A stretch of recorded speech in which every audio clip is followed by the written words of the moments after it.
মুসন্নিফ বলছেন, আমি এই কিতাবের মধ্যে নাহর তারতিবে বাব বাব এবং ফসল ফসল আকারে স্পষ্ট ইবারতের মাধ্যমে নাহরের কায়দাসমূহ একত্রিত করেছি। এরপরে কি বলছিলাম, পাশাপাশি সকল মাসআলার ক্ষেত্রে প্রয়োজনীয় উদাহরণ সমূহ করেছি, একত্রিত করেছি। বুঝছো? এরপরে বলতেছেন, এই যে মাসলা সমূহ যে উল্লেখ করছেন, বলতেন মাসলা সমূহ উল্লেখ করার ক্ষেত্রে উনি কি করেন নাই, দলিল এবং প্রমাণের পিছনে পড়েননি। ঠিক আছে? এখন কেন পড়েননি পিছনে আজকে বলবেন। লি আল্লাহ ইউশাউবিশা যেহনুল মুবতাদি, লি আল্লাহ ইউশাউবিশা, যাতে করে বিরক্ত না হয় যেহনুল মুবতাদি, প্রাথমিক ছাত্রদের মেধা।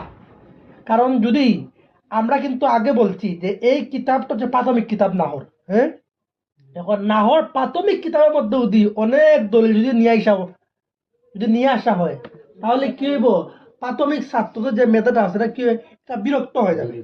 এটা কি হয়ে যাবে, প্রথমে যদি কি করা হয়, একদম দলিল প্রমাণ যদি আনে একদম পড়ে ফেলা এই কিতাবকে, তাহলে যারা প্রাথমিক ছাত্রদের কি হবে, জেহেনটা বিরক্ত হয়ে যাবে। ওই বলতে আল্লাহ ইউশাউবিশা জেহনুল মুবতাদি, যাতে করে প্রাথমিক ছাত্রদের জেহেন বিরক্ত না হয় আনফাহমিল মাসাইলি, মাসআলা বুঝার ক্ষেত্রে। তাহলে মিলাবেন কি, যাতে করে মাসআলা সমূহ বুঝার ক্ষেত্রে প্রাথমিক ছাত্রদের জেহেন বিরক্ত না হয়, যাতে করে মাসআলা সমূহ বুঝার ক্ষেত্রে প্রাথমিক ছাত্রদের জেহেন বিরক্ত না হয়। বিরক্ত না আরবি কোনটা, লি আল্লাহ ইউশাউবিশা, লি আল্লাহ ইউশাউবিশা, বিরক্ত না হয়। জেহনুল মুবতাদি অর্থ প্রাথমিক, ঠিক আছে, প্রাথমিক ছাত্রদের, আর জেহেন অর্থ মেধা, ঠিক আছে, প্রাথমিক ছাত্রদের মেধা, আনফাহমিল মাসাইলি, মাসআলা সমূহ বুঝার ক্ষেত্রে, যাতে করে মাসআলা সমূহ বুঝার ক্ষেত্রে প্রাথমিক ছাত্রদের মেধা বিরক্ত না হয়। কি বললাম, যাতে করে মাসআলা সমূহ বুঝার ক্ষেত্রে প্রাথমিক ছাত্রদের মেধা বিরক্ত না হয়। ঠিক আছে?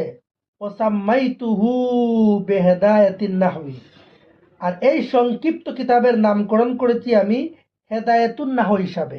ঠিক আছে? ওয়াসাম্মাইতুহু, আর এই সংক্ষিপ্ত কিতাবের নামকরণ করেছি ওয়াসাম্মাইতুহু, ওই দেওয়া নিচে আই হাদাল মুখতাসার, পাইছো নিচে, ওয়াসাম্মাইতুহু, এবং আমি এই সংক্ষিপ্ত